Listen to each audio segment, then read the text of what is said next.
Donc une petite vidéo pour expliquer l'exploitation de la liaison de données sur le F14, comment la mettre en œuvre pour dialoguer avec un AWACS, enfin pour récupérer les informations d'un AWACS en tout cas.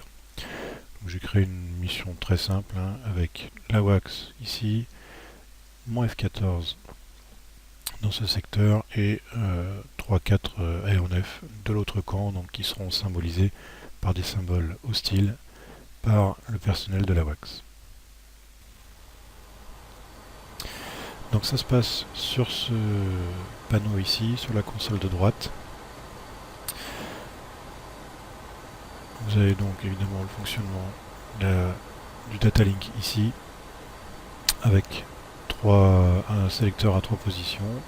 Si vous commencez avec un appareil qui est déjà préparé, il sera vers le haut, donc sur la position on. Il y a évidemment la position off, donc arrêt du data link, et la position aux qui représente en fait le deuxième mode de data link. Donc le mode on normal fait référence au data link alpha, donc à la link 4 alpha, qui est celle qu'on va utiliser pour dialoguer avec l'AWACS ou le porte-avions.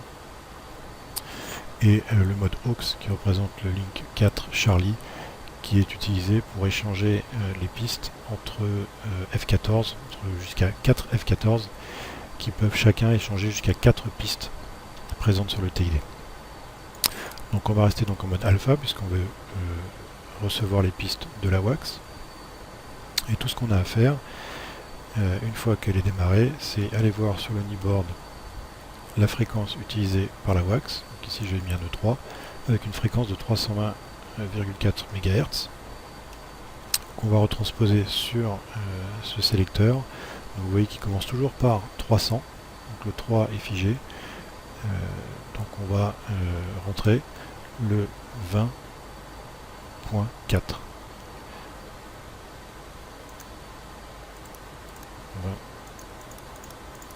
20.4. Et dès qu'on est connecté comme il faut sur la bonne fréquence, on a les symboles LDT qui apparaissent sur le TID. Une façon simple de reconnaître les symboles LDT, c'est que les symboles sont la partie basse finalement du symbole complet. Les pistes locales, donc, qui seront détectées par mon propre radar de F14, représenteront la partie haute des symboles.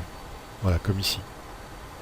Là, je viens détecter le même mobile que l'AWACS. Je ne l'ai pas encore classifié, donc pour l'instant, ma piste locale est inconnue. Et celle de l'AWACS, lui, l'a classifiée comme hostile. Voilà. Dans DCS, l'AWACS étant omniscient, c'est simple, on prend la même classification que l'AWACS.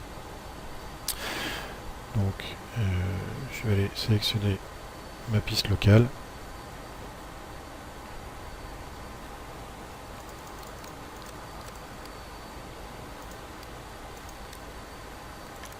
Et je la classe comme hostile. Voilà.